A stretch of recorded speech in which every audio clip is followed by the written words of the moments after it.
Thapar. Over the last few years, I hope you've been watching my program, The Interview on the Wire.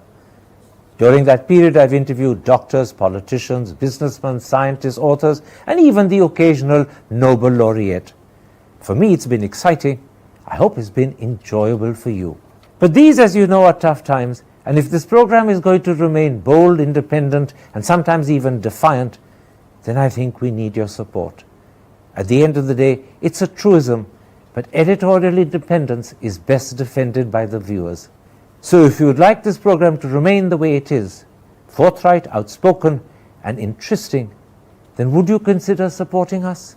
All you have to do is to click on the description at the bottom. But more than anything else, I hope you will continue to watch the interview. Your viewership means an awful lot to me.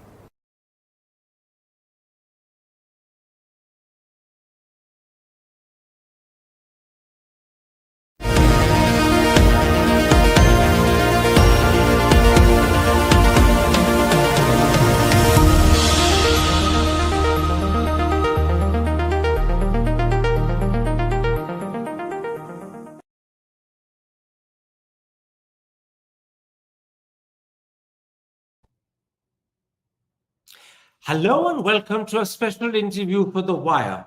Hours after President Trump delivered his first speech to Congress, we discuss his impact on the world during the first 6 weeks of his second presidency. Was the president's speech rhetoric or serious intent? Are the Transatlantic Alliance and NATO in danger? After Friday's disastrous meeting with President Zelensky, could the American president be poised to broker peace between Ukraine and Russia on the latter's terms? And with the sweeping tariffs imposed on Canada, Mexico, and China, and with reciprocal tariffs starting on the 2nd of April, what will be the impact on world trade? Joining me today live from Washington, D.C. is the Financial Times U.S. national editor and chief commentator, Edward Luce. Ed Luce, whilst I want to focus this interview on President Trump's impact on the Transatlantic Alliance and particularly Ukraine, let me start with his speech to Congress this morning, or as it was in America late last night. CNN called it a campaign speech. The BBC's called it a victory lap. What was your overall assessment of it? Good to be with you as always, Karan. Well, I described it as a fabulist address because normally when presidents give speeches to State of the Union or to the joint houses of Congress, particularly at the beginning of their term, they come out with a laundry list of bills they want passed and programs they want advanced. There was pretty much none of that in Trump's address. I think CNN were probably right in describing it more as a campaign speech. But the sort of components of what he did specifically outline as ambitions were fabulous. I mean, he talks about having a golden dome to cover to protect the entire United States from missiles named after Israel's Iron Dome.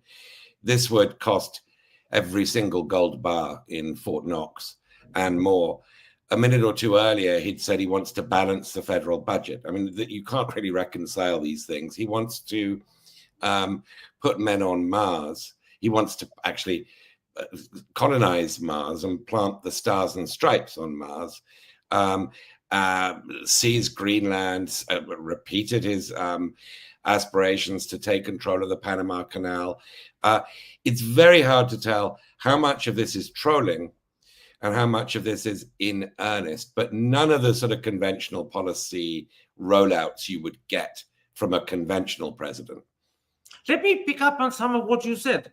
In his Congress speech, Trump said, as you said yourself, that when it comes to the Panama Canal, we're taking it back.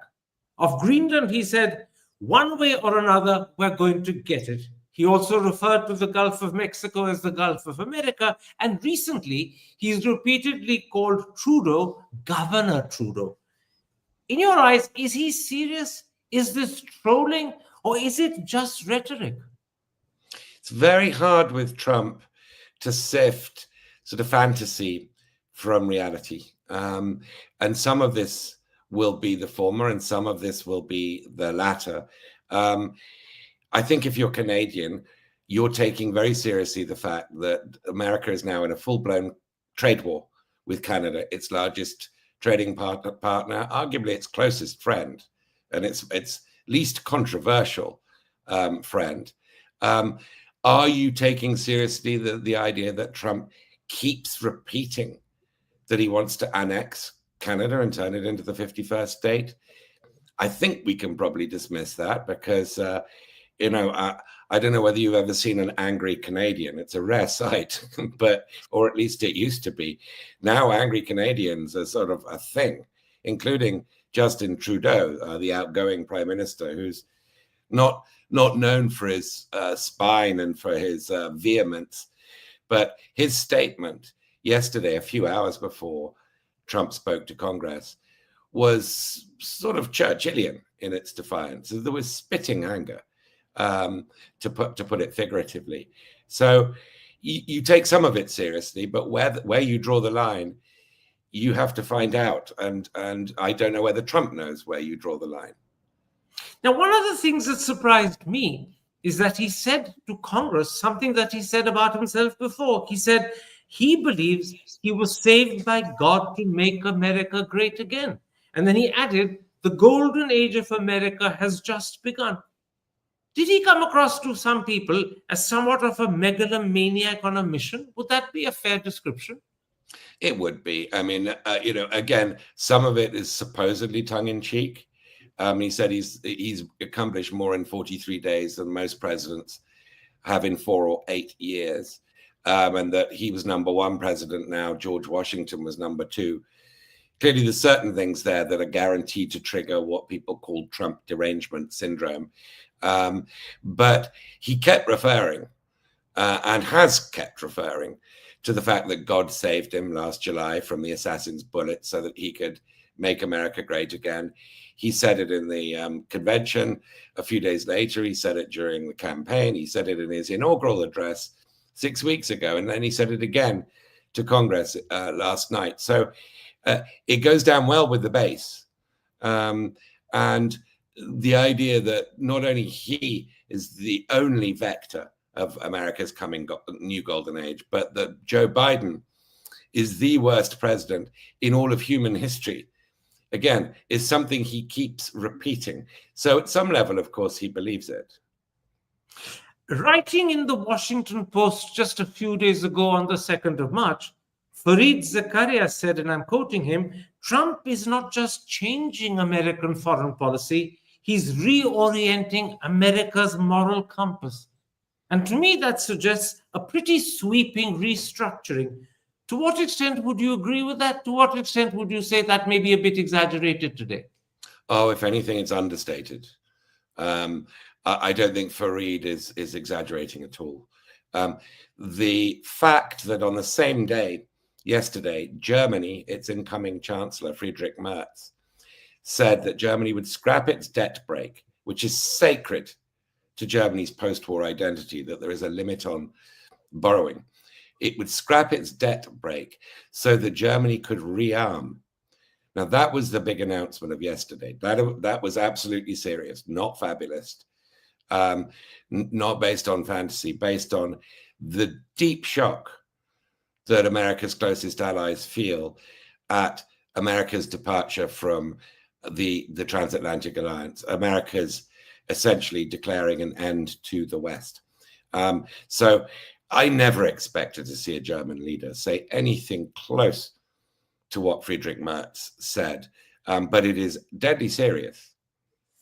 But if America's moral compass is being restructured, doesn't that also mean that the rest of the world will have to follow suit?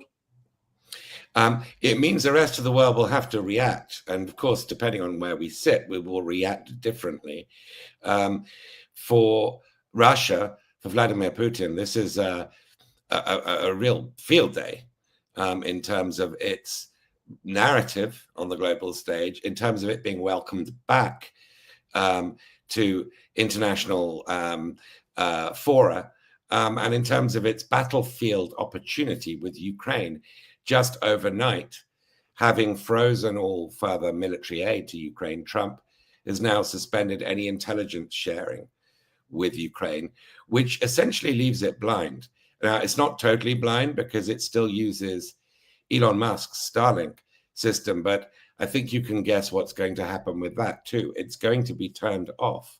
So the possibility that this stale war of attrition, where the boundaries really haven't moved very far in the last 2 years, the possibility that it becomes a tumbling house of cards for Ukraine is now very real and very live, and is entirely due to what Trump has done and said in the last few weeks. Meanwhile, Zelensky has expressed regret for Friday's meeting, and he wants to make things right. He's also said Ukraine is ready to sign the minerals agreement, and to quote him, anytime and in any convenient format. But he pointedly hasn't apologized. So is all of this sufficient to appease Trump, to change his mind about aid, to change his mind about the intelligence support that he's cut off? Could this win back Trump's favor, or is it just too short? No, I don't think it's going to win back his favor. I think, regardless of what had happened in the Oval Office last Friday, and even if Zelensky had been surpassingly polite, the goal is very, very clear, and that is to pull the plug on Ukraine and to restore relations with Russia and open up what he calls, or what Marco Rubio as well, his Secretary of State, calls wonderful new economic opportunities.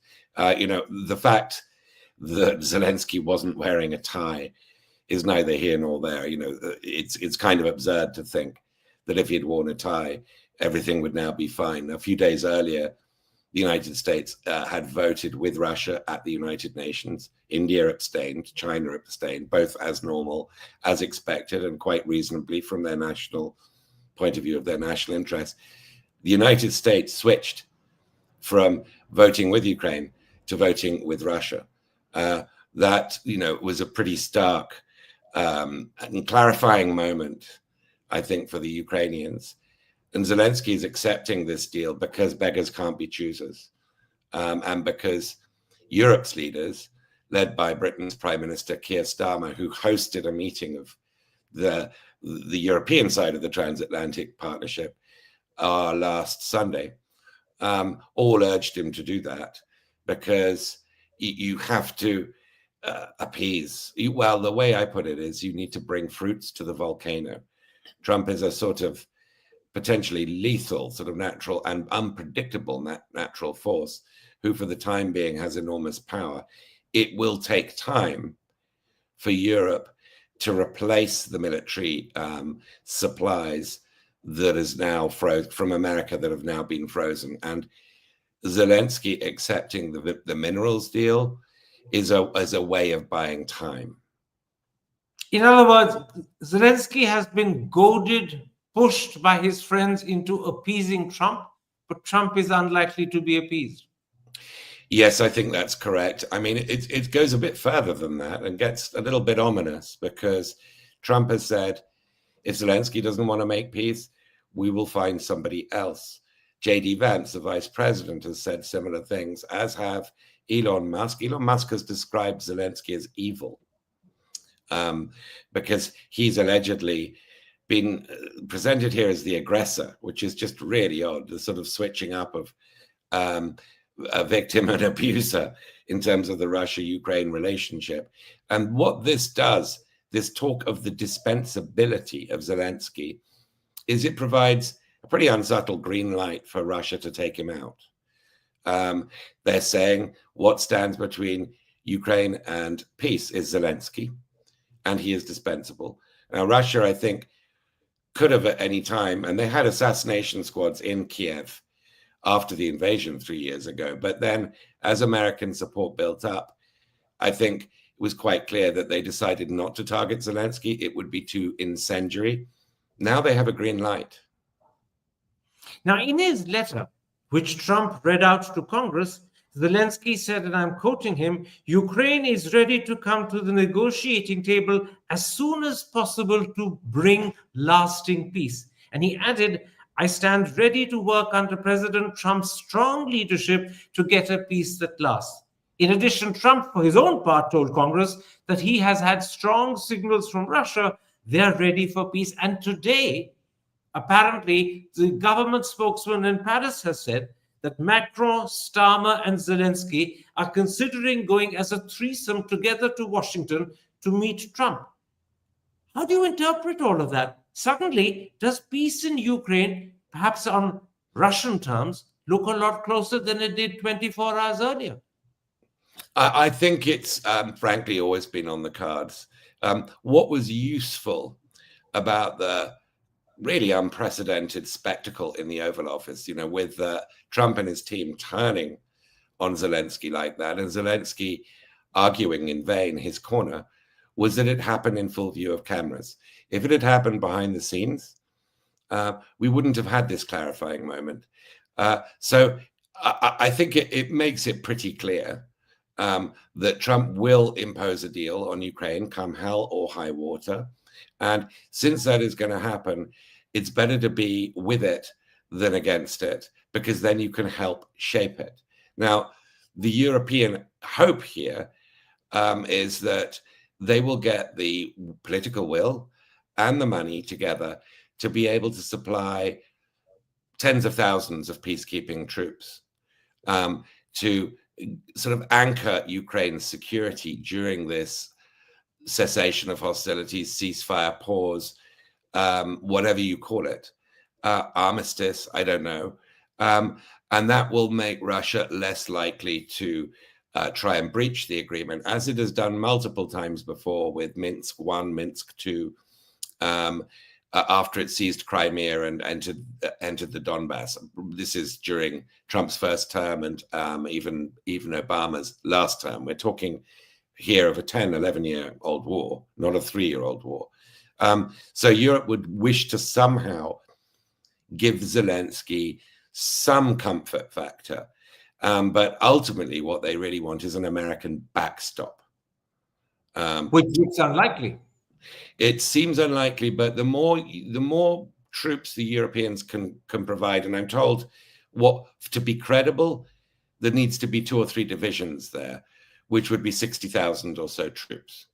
That to be credible, it would need some kind of implicit, probably not explicit, American agreement to back it up if it came into direct clash with Russian forces.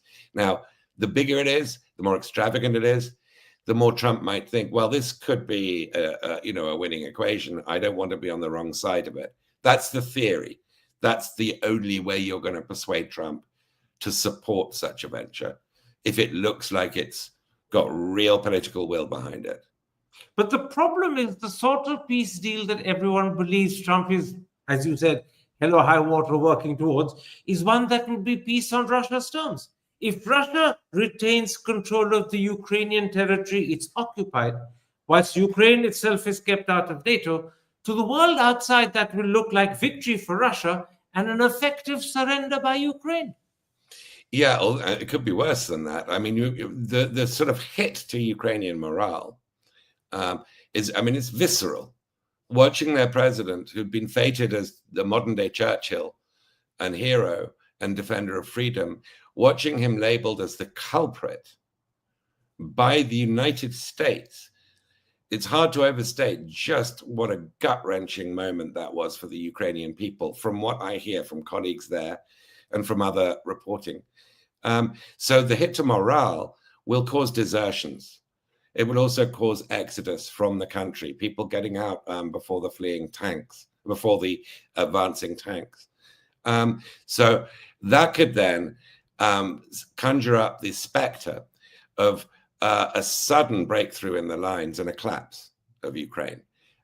So a peace, what they call a Carthaginian peace, a peace that's worse than the war, from the Ukrainian point of view, it is actually less bad than a collapse of Ukraine.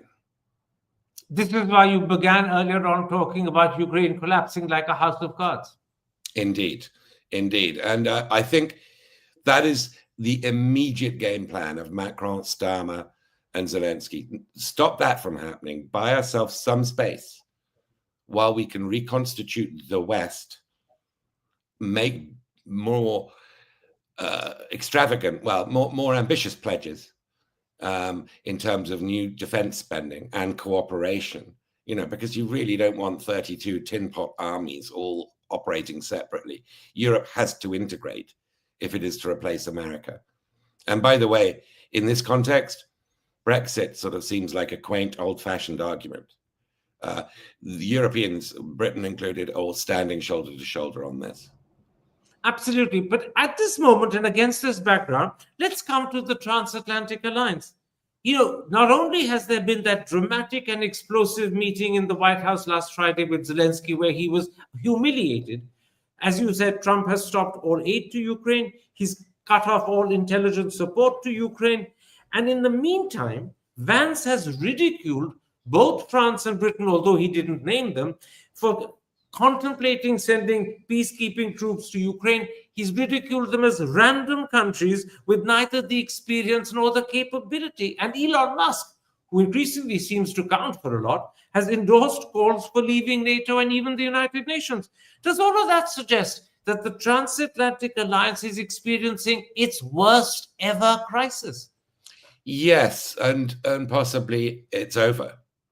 I mean, I think people are treating NATO as a dead letter. NATO is, of course, held together by Article 5, which stipulates that an attack on one is an attack on all. I don't think anybody believes that Donald Trump will come to the defense of Estonia or Lithuania or possibly even Poland if Russia, emboldened by the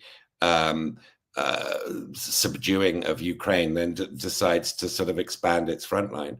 So they are acting in Europe, in the chancelleries across Europe, as though NATO is dead, and therefore it is dead, because this is it's about confidence and trust. The trust is gone. J.D. Vance, you mentioned, I think, was the sort of first really visceral hammer blow when he spoke in Munich on Valentine's Day 3 weeks ago, and said that Russia isn't a threat to you, China's not a threat to you, there's no external threat to you, the threat to you is you and your values, your liberal democratic values.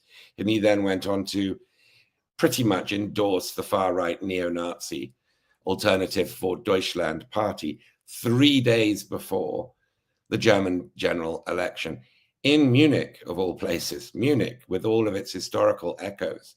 Hard to overstate that. I keep saying hard to overstate, and I'm sorry for repeating that formula, but we are living, in one of those periods where, what was it that Lenin said, that there are decades where nothing happens and there are weeks where decades happen.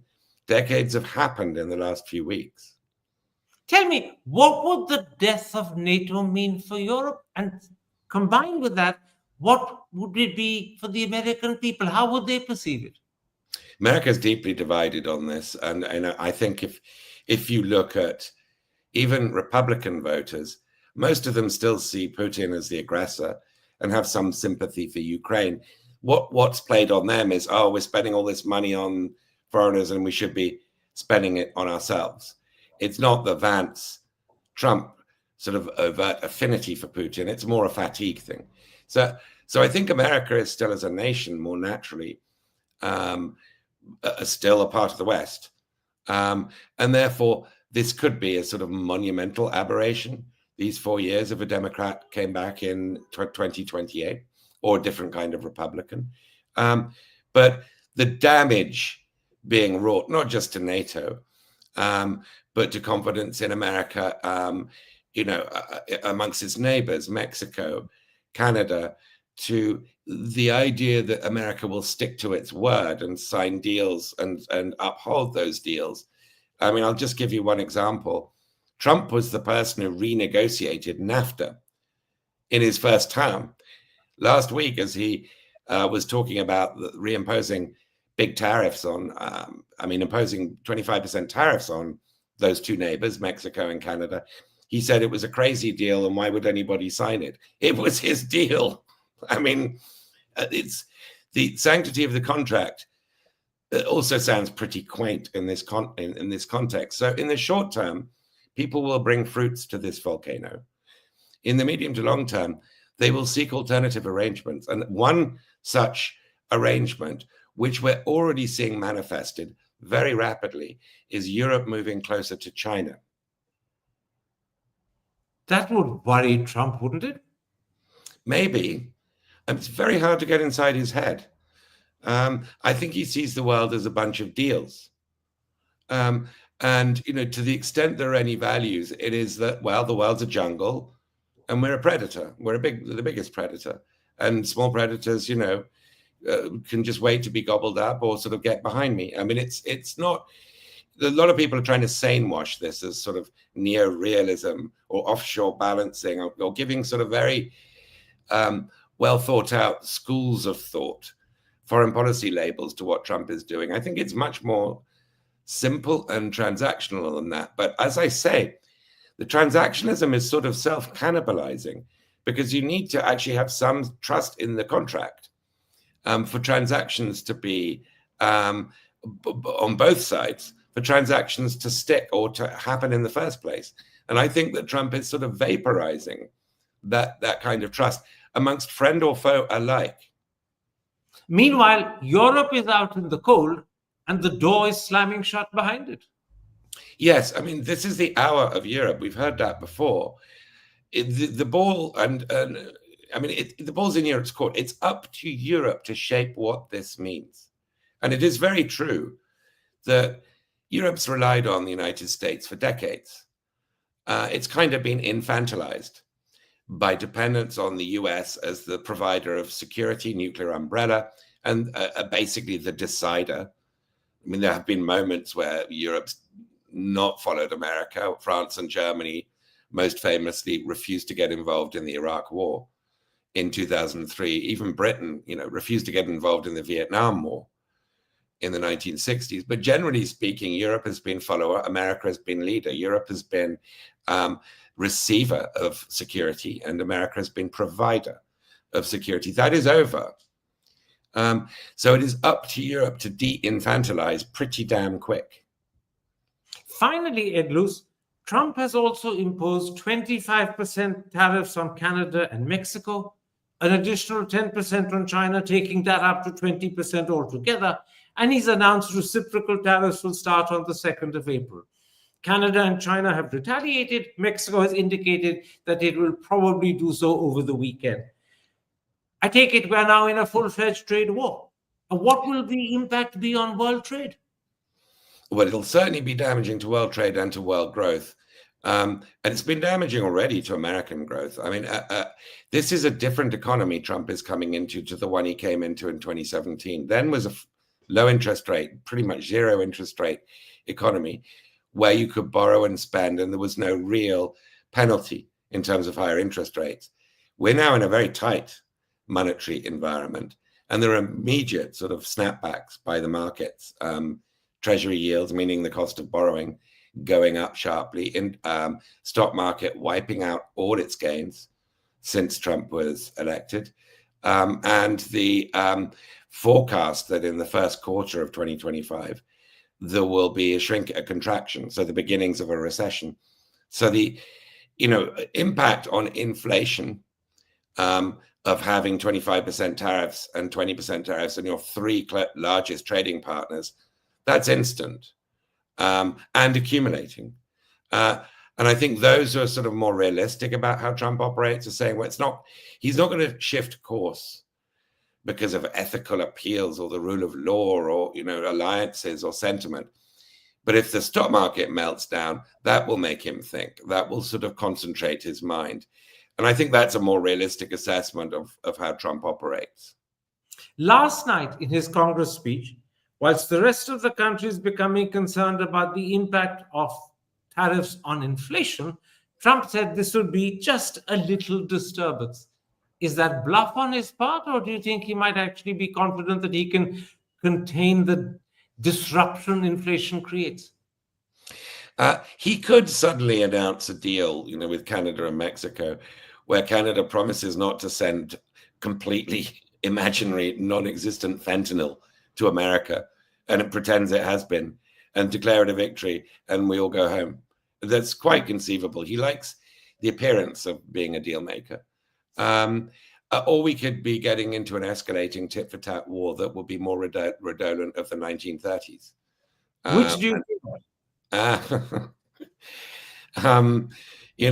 hate to predict Trump, but I think that he's a deep believer in mercantilism, namely that if you have a deficit with a country, that is a measure of how much you're being ripped off.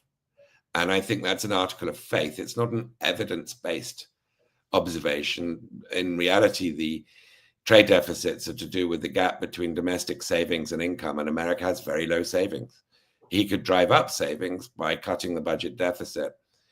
What he has been announcing in the last 6 weeks are going to drive the budget deficit up, and therefore they will drive the trade deficit up.